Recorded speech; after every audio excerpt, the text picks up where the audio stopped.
でお風呂を沸かします。お風呂の線は来ましたか？自動でお風呂を沸かします。 Hello and welcome to another episode of No Such Thing as a Fish, a weekly podcast coming to you from the QI offices in Covent Garden. My name is Dan Schreiber, and I'm sitting here with James Harkin, Andrew Hunter-Murray, and Anna Chazinski, and once again we have gathered around the microphones with our 4 favorite facts from the last 7 days, and in no particular order, here we go. Starting with you, James Harkin. Okay, my fact this week is that the word wow was popular in Scotland for 400 years before it caught on in the rest of the English-speaking world. You were so waiting for one of us to go there, weren't you? Yeah. Oh, hang on. Wow. Wow. There we go. There we are, I'll edit that in the right place. Yeah, isn't that crazy? It's first use, 1513. This is according to the Oxford English Dictionary, in a translation of the Aeneid by G. Douglas, whoever that was. Wasn't the original author Virgil? Yeah. You're right. But G. Douglas was a Scottish person, and he said, out on their wandered spirits, wow, thou criest. And then the first time it gets used really in the English-speaking world is about the 1890s. And Burns uses it, and a few other Scottish writers use it as well. And it was in that context, it's meant as an exclamation. Looks like it, doesn't it? Wow, thou criest. Yeah. You're crying. Wow. Yeah. So why were Scottish people keeping it to themselves, like a secret, for Maybe. 400 years? Maybe the only exciting things that happened in the world were all in Scotland. That's true. They were ahead with inventions and the Enlightenment. There was much more to say wow to That's true. than there was necessarily elsewhere. Yeah. So, yeah, Andy brings up a good point. How is it that we must have been, people were communicating, obviously, from Scotland and England and Ireland and further places. Would they have been saying it to their face? Do we know? Or So you think that when the English went back down south, they go, wow, what a bunch of idiots. Wow, thank God he's gone. Well, we don't know. Basically, this is, as with all of these citations, this is the evidence that we have. So the only evidence that we have that it was spoken by anyone or written by anyone was in Scotland. And then when the evidence for it being spoken in England and the rest of the world comes in, that's all later on. Okay. But it seems like they were deliberately keeping it secret from everyone, I guess. Yeah. As soon as an English person comes along, they all had an agreement to shut up. Do you know another very old Scottish word, first used in Scotland, is boo. Really? B-O-O. Boo. Same meaning? Yeah, it's a word that's used in the north of Scotland to frighten crying children. So they're already frightened wow. and crying. But does that frighten them out of their tears? It does sometimes with children, doesn't it? I've tried it. Does it? Yeah, it? just on Does random. it not tried sometimes it? make it worse? I think it's 50-50. It's definitely worth a try, though. It's quite fun. But then you might try it like 8 times, and by then it's like, you know, you do it once and it gets worse, and then you do it again thinking, oh, I'll bring it back to the last time, and it just gets worse again. It's a slippery slope, is yeah. what you're saying. But so another early reference, this might give more of a guide to what context it was used in, was used by Sir Walter Scott in 1830. And he used to write papers on the esoteric, on the paranormal. I had no idea about that. So he wrote a paper on, it was called Letters on Demonology and Witchcraft, and that was from 1830. And the sentence he had in it was, we start and are afraid when we hear one cry, boo. But he spelt it B-O-H. So, sorry, is he claiming that ghosts shout boo? Is that where we've got the original idea that ridiculous ghosts shout boo? Yeah, I guess so. That's what I Don't always say thought. boo. Ghosts go woo. Which In comics they say boo. They say boo. Do they? Yeah. I don't It read depends many on the comics kind of- these days. It's a lot like Scottish dialects. I think different ghosts from different places have different ways of speaking, don't they? Yeah. Different pronunciations. Yeah. So the Scottish also Scots has 421 words for snow, which is, so I think a lot of people used to say that Scandinavians had thousands of words for snow or something. Eskimos, yeah. Eskimos, and they don't, but the Scots do. So they've got these amazing words for snow, and this is taken from all the Scottish dialects. So there are a lot of Scottish dialects from all around the country, and that's different to Gaelic.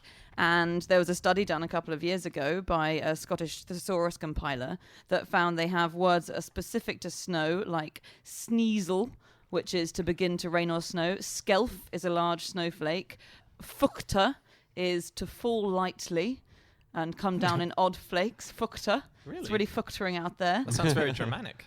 Germanic. Fuchter. Like No. fuck.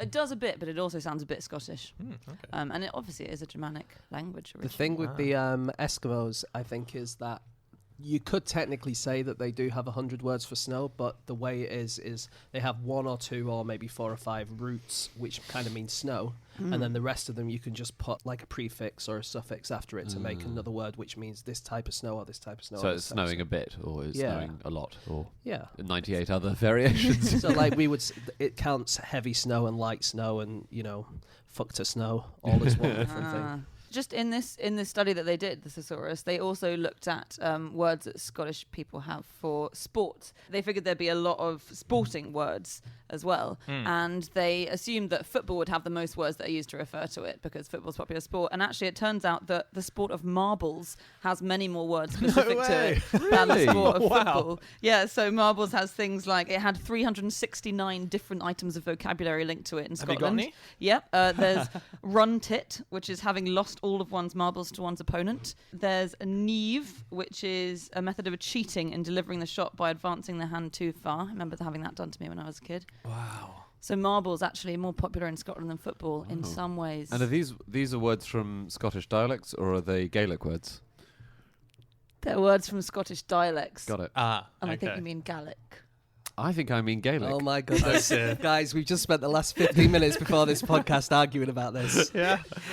That was an Right act in. of war that Andy just pulled out there. All I'm saying is what my Glaswegian father has said, and now I think of it, I'm not certain whether he said Gaelic or Gaelic, but I'm pretty sure it was Gaelic. So, Please write in. in your hundreds.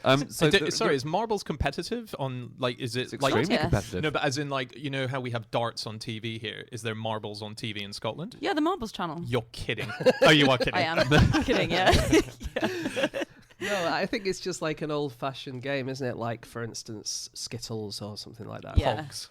It's not Pogs, one. no, it's a bit more old-fashioned than Pogs. Older than Pogs. Yeah, Pogs but- go back to the Roman Do they? times. The Romans Yeah. had 500 different words to describe Pogs, didn't they? So there is another word which Macmillan's Open Dictionary took in August. So some dictionaries have an open section where anyone can submit a word, and and it's like a holding pen for words, and then they take the words that they can find actual evidence for, and Very one of few of them, I imagine. yeah, very few. Well, actually, they say about 3/4 fall into the disallowed sections, and they said that those are words that you or your friends have invented, obscenities, the names of people you dislike, and what you would like to do to them. But with me, all 3 of those are just one word. Can you share that, or we'd have to edit We'd that have out? to Would let we? Andy out of the room.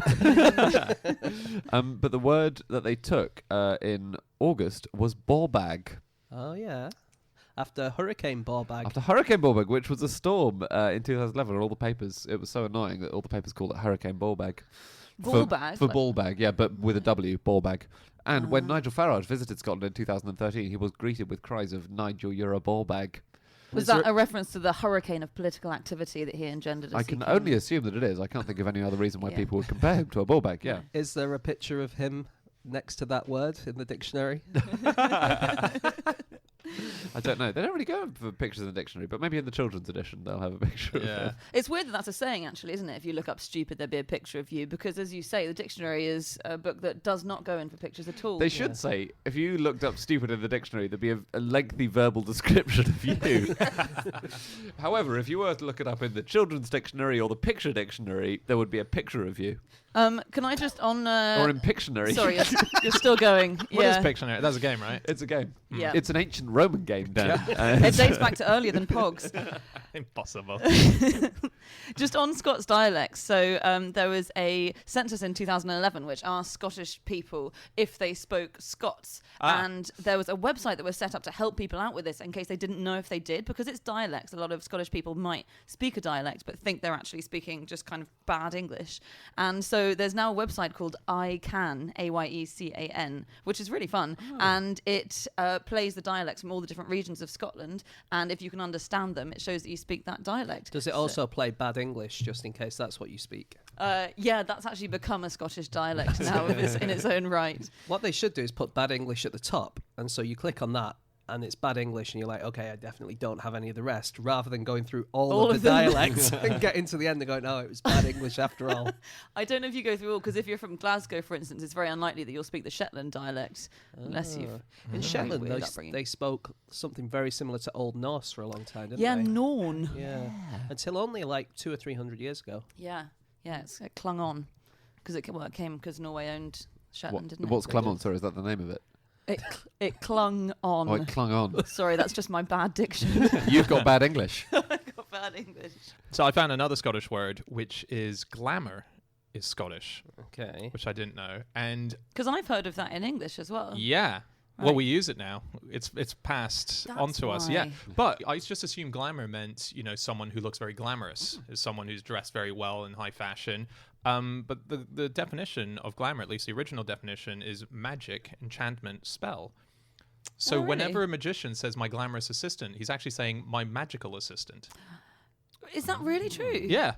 As in, that's why he says, "Oh, I see." No, I know. I'm assuming that must be the origin of why That's that not came. why. That can't That's be an not why amazing all magicians coincidence. say my glamorous assistant. No. Is said Glamour meant something astonishing, like magical, and then it meant something beautiful, and then it was used by magicians, and then Dan made this connection. Yeah, That's so how that's what. worked. Yes. Okay, well, That's what I assumed. what a beautiful connection to What me. a nice That's cool very as that. cool. They might be saying my magical assistant. So the Collins English Dictionary, they have a Scottish wing, and they recently added. So they have words of the year, which we've discussed on the Yes. TV show as well. So they added What, things what like TV shows that? there's no such thing as the news. It's the BBC Two TV show. When's it on? It's on Wednesday nights on BBC Two after news night. Okay. They added words know. like neverendum. Have you heard of Yeah. this? Which is just this debate about the referendum That and thing about Scottish that independence. Borbag was talking about the whole time. Yeah, exactly. That just keeps going on. And they've also added Nicolabilia. Go Any on. guesses? Is it a lot of things that you collect that are made out of nickel? No, not 'Cause bad. That's been all the rage this year. It's- James's desk is piling up. Is it not? Is it like loose change? Because that's like nickels. and no, stuff, think of the Nicola bit of Nicolabilia. sturgeon. Nicola sturgeon. It's She merchandise. collects nickel. No, no. It's merchandise featuring the face of Nicola Sturgeon. Ah. Okay. And I'm unsure about how much this is used. I haven't phoned up my relatives Right. and asked them. I've just got a couple more things on exclamations. So one that I use all the time is holy moly. And I assume that I got that from the early Batman series. Holy moly, Batman. So there's actually a Wikipedia article where they've listed every single holy something that Robin has said. And there's hundreds of them. And I've just picked out a few. Holy bank balance. That's one. Wholly contributing to the delinquency of minors, Batman. And wholly priceless collection of Etruscan snoods, Batman. In context, they might make sense. I think it was plot point explaining. I think it was like he was just trying to remind you that we're looking at Etruscan snoods Holy here. crowbar, Batman. But weirdly, the one missing from the list, holy moly, not on the list because it's a catchphrase that's owned by Captain Marvel. You were saying holy. That's what kind of a lot of oaths are, aren't they? They're kind of things against the church. Gosh means it's another way of saying God. Gadzooks. Gadzooks. God's hooks, God's hooks. But when I was looking up gosh, I found out that people used to say losh, which Really? was like short for Lord. Really? Yeah. Losh. In the That's 18th great. century, losh. Oh, that's really It's good. good, that, isn't it? I Yeah, might I bring that really like back.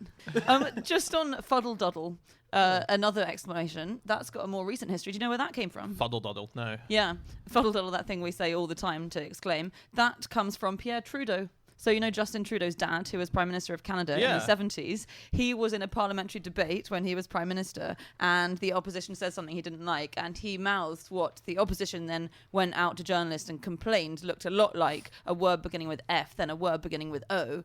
So they said, what were you thinking when you mouthed those two words? And he said, well, what's the nature of your thoughts, gentlemen, when you say fuddle-duddle? So he sort of claimed it was fuddle-duddle, and then that's caught he on owned in it. a, And they in a all way. went, fuck off. And then actually recently, last year, Justin made a speech where he did admit that his dad hadn't in fact said fuddle-duddle. Right. Yeah, scandal. There was an Israeli guy, he was 90 years old, and he said, he was in the news about 5 to 10 years ago saying that he invented have a nice day. and he was like, I don't know what I was thinking, it just came into my head and I just said have a nice day, and then before I knew it, everyone was saying it.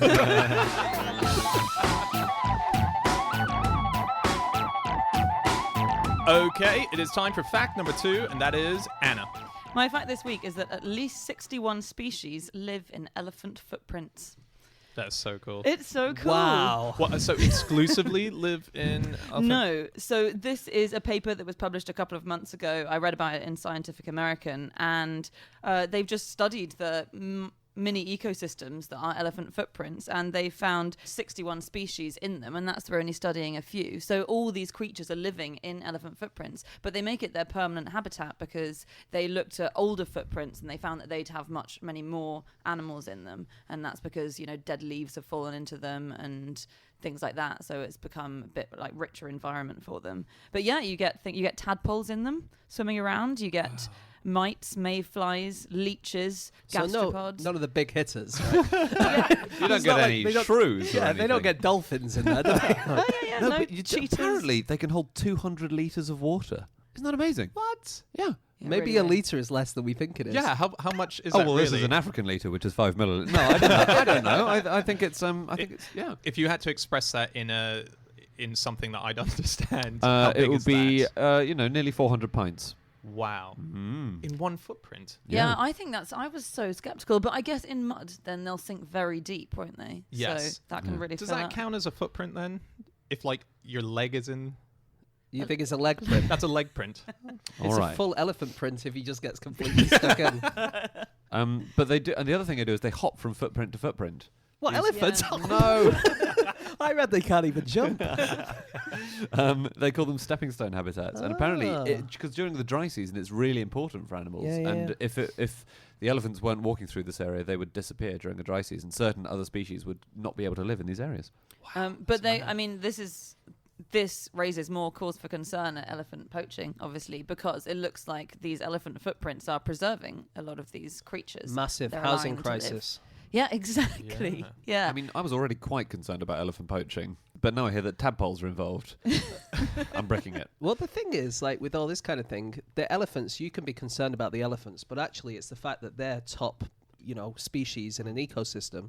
And actually it is. There's hundreds and hundreds of different species that rely on them. Yeah. So if you want to save an elephant, it's mostly the other animals you should be worried about, really. Yeah, but they don't look as cool as an elephant, do they? It's true, but also, is it not that loads of plants that they disperse the seeds through Yeah. the poo and Yeah. Oh, stuff? they do. So They really do. Who do, sorry? Elephants. So Um, they're called ecological engineers because they properly create habitats for other animals to live in, don't they? By knocking down all the trees Yeah, and so seed dispersal. They're good for lions. Right. Because they knock down trees as they move along, and they convert forest to scrubland, which means you get smaller animals living in the scrubland, which means that lions prey on the smaller animals. So not so good for the smaller animals then. No, but good but for the great lions. for the lions, yeah. Ah. And apparently they have 96 species of seed a day on average in their poo, which they disperse across the areas they're moving through. They're like large insects, really, aren't they? They're like big bees. No. Spreading seeds. I mean, They are. They're almost like pollinators. they're so unlike insects. The In opposite that of they insects. They spread the seed of plants. I mean, in that one incredibly specific respect, they're quite like insects. and they've got 6 legs. Is that right? So, just to get my head around it, these animals, they're most found there? Where else would they live if not in the footprints? In ponds and stuff. So there are fewer ponds around, especially in the dry season. Yeah. So they'll find this kind of footprint which has turned into a pond, and they'll live there. Where Okay. if it wasn't there, they'd have to try and find another pond. Yep, But got the it. more ponds there are, the more places they can live, and the better their species will do. Okay. Yeah. Okay. I got it now. Do you know one amazing use for elephant poo? If you're dying of thirst, Oh no! yes, No. you can squeeze it together and wring a few drops of water out of Yeah, it. Bear Grylls does that, doesn't he? I think he did it with camel poo as opposed to elephant poo. Can't remember. Maybe it was elephant poo, but you can see footage of that. There's not much bacteria in there. Botswana gets 650,000 kilos of elephant droppings on the ground. That's Botswana alone every day. Wow. It's a lot. It's so much. Yeah. They What- poo a lot. It is a lot. Well, no one's denying it. All right, but I'm waiting for one of you to try to deny it. It's not that much. It is that much. So I was looking into other odd places that you find species living in Okay. that aren't necessarily natural to their habitat. There's researchers have been looking in a specific African cave because they found out about this group of crocodiles who live in this cave, and it's really rare because they're out of sunlight for most of the time. They feed off bats that live in the cave and so on. And yeah, they have just a totally different eating habit. The thing is, they do go out though, so they're not going to go blind. They're not going to adapt to nighttime. Because they're going to need the heat because they don't make their own heat. Yeah, do they? exactly. But they do spend a lot of time there. And one thing they noticed, they did think for a while, at least to begin with, like, wow, I wonder if this is a completely different species or subspecies of crocodile, because it was orange. And they were like, what's going on here? And it turns out that because of the water that they're in the caves, there's so much bat poo that goes into the water that it's colored the crocodiles into a different color. So they come out and they're like, whoa, what's this weird color? And it's just bat shit. Do you think that's where the phrase batshit crazy comes from? Because they look so crazy, they've turned orange, and the other crocodiles are going, you look batshit crazy. It could be, yeah. I don't think so. There's actually this other amazing cave that has its own ecosystem, which I found out about. So this is called the Son Doong Cave in Vietnam. Apologies if I've mispronounced that. This is the world's largest cave, and it was discovered in 2009 by a British guy. So that's when it's reported it was discovered, even though I think the people in Vietnam knew about it. But it's this huge cave, so it has a jungle in it if you go into it. So it's got a jungle with... You should honestly look up pictures of this place. It's extraordinary. Jungle in a cave. The trees... Come on. And inside the jungle, there's a desert. Inside that, there's an ocean. Yeah. Why won't you believe me? Where at the bottom is another massive cave. The Russian doll of caves. There's a jungle with trees that are 30 meters tall. It has its own river. It's got a centre parks. And all these new species have been found in it anyway. So, yeah, honestly, look up pictures of it. So they found a new type of gecko, a tree frog, a new type of striped hare living inside this cave, completely underground. The main cavern of it is so big it has its own climate. So it has rain clouds, which I imagine means it amazing. actually rains inside this huge cave. Where is this again? It's in Vietnam. Can I just say one last thing? Yeah, sure. Because I read this the other day. I haven't got the full details here, but there's a species of crab, and they're polygamous. So the males have sex with loads of different females and vice versa. If these crabs find a turtle shell with just the right gap between the shell and the bottom of the turtle that will fit two crabs in, then a male and a female crab will go and live inside the turtle shell, and they'll have a monogamous relationship, and they won't have sex with anyone else, and No they'll just way. live there. But anywhere else they live, they'll have loads of partners. But if they find that little niche, then they'll kind of stay Wow. together. It's like a suburb. Yeah. It's right. If you move into the perfect house, then your relationship can be repaired. Absolutely, yeah. That's the lesson here.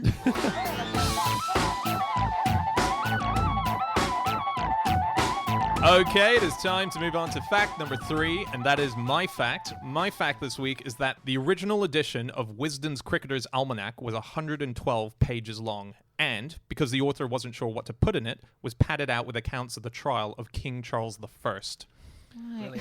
Oh. So, if you don't know what this book is, this is published annually, and it is the Ultimate Cricketer's Book. And the current edition, the 2016 edition, is over 1,500 pages long. Wow. And so it's a huge book. It has nothing but cricket. But the very first edition, Wisden was like, I don't have enough cricket to put in this, but I need to make it worth buying. So he added the accounts of the trial from King Charles I. He also put in battles of the English Civil War, and also Britain's canals, the size of them and length. And also the rules of quoiting. Yeah, what is that? Quoiting is where you have a quoit is like a kind of a circular thing, a bit like a horseshoe, and you throw it to a stick, and it goes round the stick, and if you get it round the stick, you get points. It's based on pub garden games. Quoits. We should actually not only explain what quoiting is, but probably for our American Well, explain what listeners, cricket is. I think so. It's like baseball, only a lot slower. Okay, Yeah. that'll do.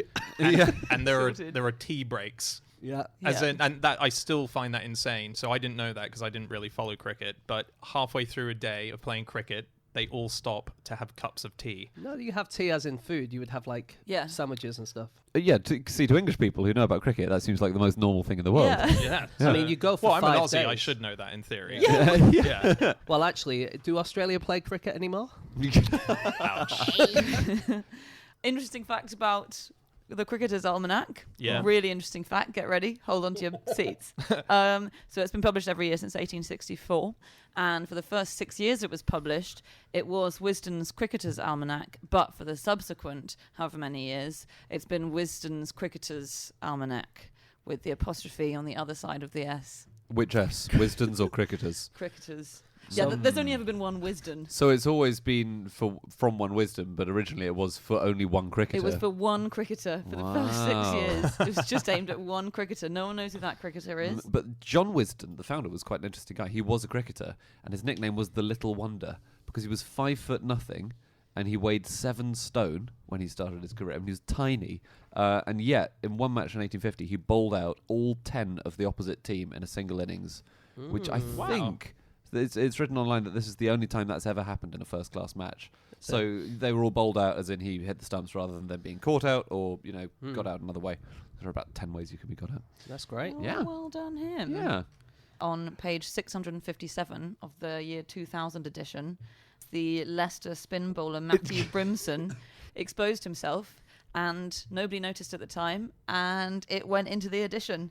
And then about 6 days after it had been published, someone wrote in and said, this guy's middle stump is in this picture. Matthew Engel, who was editor at the time, wrote about this, and he said, in the 2000 Leicestershire photo, one of their most obscure players was laughing. Ooh, having chosen to expose himself to the camera, his only contribution to cricket history. The Leicestershire squad was large, the page was small, so was our editorial team, and so was the appendage. Okay, this guy got slammed by this editor. Yeah, absolutely. It is kind of embarrassing that nobody noticed for a week. Yeah. Yeah. And then then he was asked to apologise, and he didn't. And apparently he said it was the editor's fault because they should have spotted it. And Engel said, "Oh, do you think we need to employ a full-time penis spotter then?" So, did you know the first cricket balls were rolled along the ground? That was the first way you bowled in cricket. Really? This is very early. Yeah. So it was more like croquet. Kind of, yeah. Right. Except you're allowed to roll the balls along the ground instead of... But- Yeah. And the idea being that it was still trying to hit stumps behind... Yeah. So there's, Okay. is it French cricket where you throw very, very low? You aim for someone's legs. Yeah, in yeah, French you're throwing cricket. underarm, basically. So yeah. instead of having wickets that you aim for their legs. Yeah.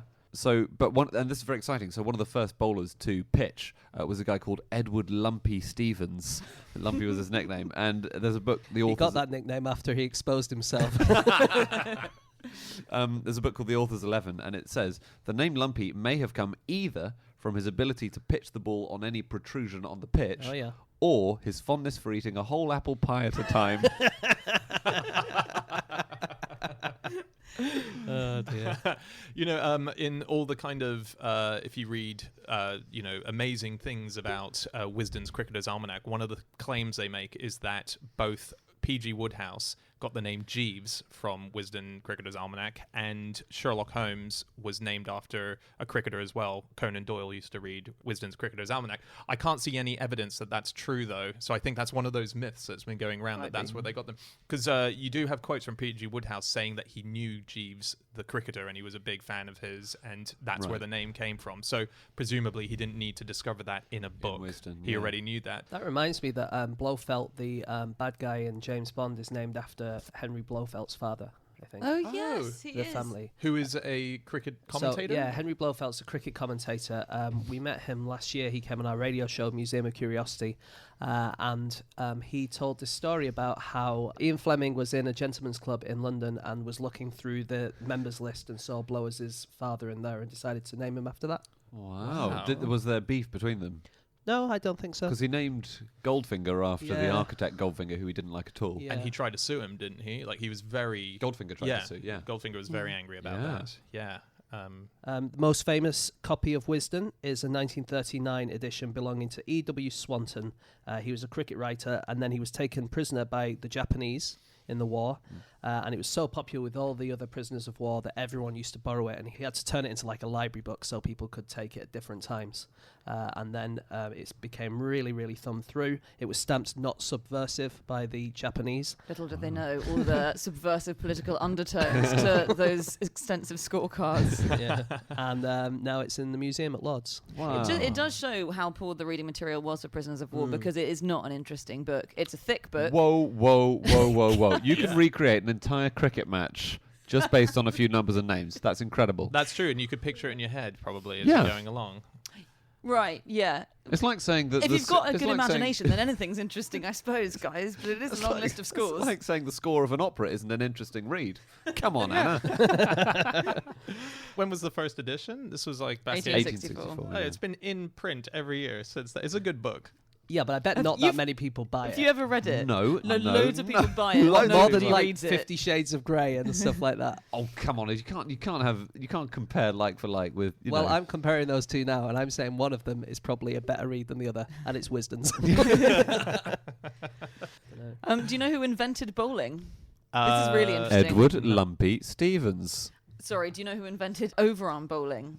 The theory goes it was invented by a woman. So women's cricket has a really interesting history, but this is the claim that a woman called Christina Willis used to bowl overarm to her brother, John, who played for England. This was in the early 19th century. And she did it to avoid getting tangled up in her skirts when she went underarm. And he took it to the matches he went on to play and realised it was much more effective than underarm. But yeah, women's cricket was really popular in the 19th century. So there were matches played all over England that would get crowds of 3,000, which is quite large for just an amateur cricket match. There are pictures of women playing cricket that go back to medieval times, and women were the first people to have not red balls. And the reason was, in the late 19th century, balls were turned from red to blue for women because it was worried that lady cricketers would swoon at the sight of a red one. And just one last thing, we said at the top that Americans won't really know what cricket is, but they do have a cricket team that does play internationally, and they're called the Compton Cricket Team. So straight out of Compton, we know from MWA. Is that it's about cricket? Yes, Ice Cube was actually a umpire, and the Compton Cricket Team. They say that the aim of playing cricket is to teach people how to respect themselves and respect authority, so they stop killing each other. And the Homies' mission is to curb the negative effect of gang activities, and they've been over to the UK a bunch of times playing exhibition matches with UK teams. So yeah, so cricket is starting up there. First ever international game, USA versus Canada. No way. Really? Yeah. Britain toured to the USA in the mid-19th century. And it would have become massive if it wasn't for the Civil War. Yeah. Oh, which you can read about in the original edition of It was a different Civil War. Oh, okay.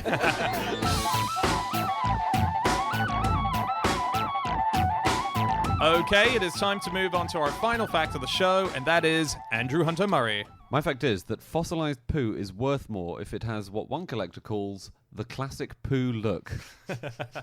Okay. So Describe that. Well, I think we all know what the classic poo look is. So this is the fact that the Guinness World Record has just been announced for the largest collection of fossilized poo. It's a man called George Franson. He studied paleontology. George Lumpy Franson. He owns 1,277 pieces of fossilized How many? excrement. 1,277. Wow. He's been collecting it for nearly 20 years. So, and he says that the classic poo look makes it more valuable, along with distinctive ripples and of size. The bigger, the better. Bigger the obviously. better always. Yep. Yeah. Yeah. What is a distinctive rip? Is that like if someone's name is written in the ripples, or That would be very romantic, I think. Yeah. so good? And they all had to be examined by a professional paleontologist. All 1,277 They're pieces. paleoscatologists, aren't they? Are they? People who study them, yeah. Well, because the problem is a lot of people like to buy coprolites, as they're called, online, but most people can't really tell the difference between a real one and a fake one. So a lot of people are just buying rocks, and they just think they have it, but it's just a rock. Yeah. And they're called pseudo-coprolites. Yeah. Yes, And there's yeah. real controversy about the biggest one ever. You know this? No. No. It got sold in July 2014. It was auctioned off. It was 40 inches long. Oh, yeah. That was quite a famous one, wasn't it? Very famous. Yeah. It got sold for $10,000. And the auction said the passer of this remarkable object is unknown, and all this stuff. But it came from a place called the Wilkes Formation, which is where there was a swamp, and there is a theory that actually it's plant material and lumps of mineral, because sometimes things get lumps of ash get turned into clay and they get squeezed through knot holes in trees. I mean, it's not that much different than a poo, is it? Exactly. It's It's just a basically tree poo. Yeah, it's basically been pushed through like a tube of toothpaste. So there is a theory that's there, but you'd have to cut it in two to take a slice, because there'll be organic material in there if it is a coprolite. I found a really good website called the Pooseum. Did you guys see that? No. Did no one see it? No, I've seen the Pooseum. Isn't it great? I didn't look at the website. I saw it referred to, and I thought Yeah. that was a funny name. Exactly. So it puts you off to look at it because you think this is a silly name. It's not going to be good. This is a guy who, much like the person you've just said with the largest collection, has dedicated his life to understanding and cataloging and reporting on coprolites. And it's fantastic. It's an incredible website. It's got pictures. It's got all the latest news stories. Honestly, I highly recommend Pooseum. Give us an example of a brilliant Pooseum news story. What, he was telling you how you can make your own... I know how to do that. I've been dedicating my life to making my own.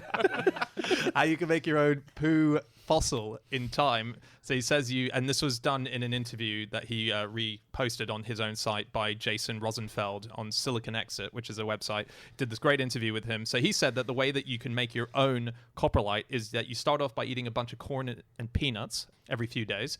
And that will give the coprolite interesting inclusions and make it worth more money when someone finds it a special treasure, because that's easier to tell if something is genuinely poo because it has little bits sticking out of it of insects or whatever. That helps them identify it. And then you dig it into a very deep hole and then put the soil over immediately so nothing gets to it. That, in theory, is how you make your own fossil poo if someone wants to start going on that. Unbelievably weird thing to do. Or you poo in a lake.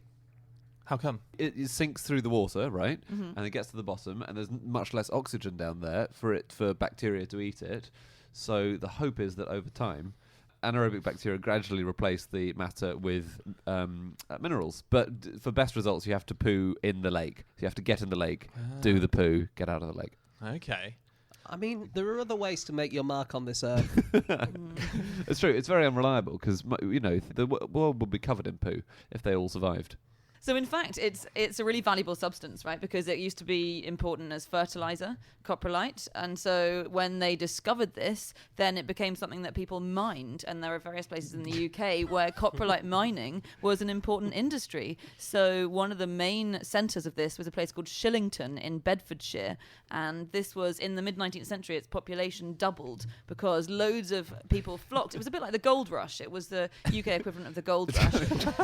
People flocked. As ever, America's always better, isn't it? We've had a turd rush, America. If you go to Bedfordshire, all the streets are paved with shit. So the brilliant thing about this place is it had this big boost to the local economy, and it was actually a bit of a problem because these pubs multiplied because coprolite miners were People paid. desperately to drink away the memories of what they spend their day doing. Well, they had quite a lot of fights, so there was tension and everything. I mean, exactly like the gold rush. Can I just say, in the gold rush, people used to go to the pubs and pay for their drinks with like little bits of gold that they'd found. Do you think people used to just go with it? And they're like, this isn't an ancient one. Yeah. Forgeries from half an hour ago. The great thing about this place is it's called Shillington, but its name was actually changed in the 1880s because it was worried it was going to offend Queen Victoria because it was called Shitlington. Yeah. Really? No. Yeah. Yeah. Shitlington was the heart of shit mining. Wow. That's amazing. Hello to anyone living in Shillington who's learning that for the first time. Is that a coincidence? It's a coincidence. Like Glamorous Assistant? Like it's No. a total coincidence? It's a It's a coincidence. yeah. Wow. They Yeah, only discovered the turd seam in the mid-19th century, and it had been around for hundreds of years before that. They called it the treacle mines Do they? locally. Yeah, they used to, yeah. That's the worst euphemism I've ever Yeah, heard it's for anything. horrible. It's weird that there's a seam, isn't it? You would think that they'd be scattered fairly evenly, but actually it all comes from a time when the south of England was covered in hundreds of meters of water, flooded, and all the land animals died. So there's a lot remaining from that period. Yeah. Yeah. So, Andy, the whole idea of coprolite selling more if it looks actually like a poo. I was reading, again, in this interview from Pooseum, that the reason that it's so precious is actually most fossilized poo. The reason it doesn't retain the shape of a poo is that most animals will do it from a height, obviously, and then it experiences what he calls the splatter effect. So it's very hard to get a poo-shaped fossil because most of it has splattered once it hits the ground. Get in the lake. Get in the lake is the answer, yeah. Yeah. What, to That's slow it true. down on the descent? Absolutely, yeah. very good. You say they're so precious. This guy, George Franson, his most valuable coprolite is called Precious. Just to make him a tiny bit more creepy, the idea of us sitting by it going, my precious. I wonder, because the splatter effect thing I just said was, he's talking literally about precious in this sentence. Is this the same guy? Does he run Pooseum? I don't know. Whoa. I think that your guy runs the Pooseum. Oh, I've just checked it. Told That's you it's a great fantastic. site. The guy knows what he's talking about. Sure does. Something related to coprolites are regurgitolites, Ooh, what's that? which is well, what do you think? Fossilized vomit? Correct. Yeah. Yeah, really good, because often this will be something. If you've got fossilized poo and you can see what someone's eaten, but it's obviously been through the digestive system. If it's fossilized vomit, then obviously not been quite as far through the digestive system, so you can see a lot better what these things have eaten. So there was a bit of vomit coughed up by an ichthyosaur 160 million years ago, and it's still got little bits of the like ammonites and stuff that were in there. that's amazing. Yeah, it's really That's good. so It's a shame cool. for the ichthyosaur who vomited and thought, God, I hope no one remembers this moment. And 160 million years later, Okay, I'm there's- still reminiscing. There's an even more embarrassing thing. We think we have a 300-year-old piece of bishop's excrement. Wow. This is in the news this week. So there's a Danish In bishop. the news. Headline. I didn't see on Pooseum, so I don't think it's credible. There was a Danish bishop called Jens Bircherod, and he lived in a city called Aalborg until 1708. And 80 years ago, archaeologists found in his private midden a lump of stuff. And now it's been analysed, and they think it's bishop's poo. It could be the bishop's wife, but it's got... He married a poo. 18th century Denmark was a very liberal place. One professor said this is a way of making history through the back door. And the Through word, the treacle mine. and they're going to put it probably in the local museum. I mean, it's so embarrassing. No, I think it's good to be proud of it. So there's a village called Bassingbourn. Hello to those in Bassingbourn as well, which was another home of coprolite mining. And they wanted to erect a statue as a monument to their village's great history in 2005. And there were some contenders, so they could have had a heron. There are lots of beautiful herons there. They thought about having a Second World War bomber because they had a strong Second World War history. And then one of the suggestions was a large poo, and the village voted, and they voted for the poo. So they've got Don't let the public vote on things.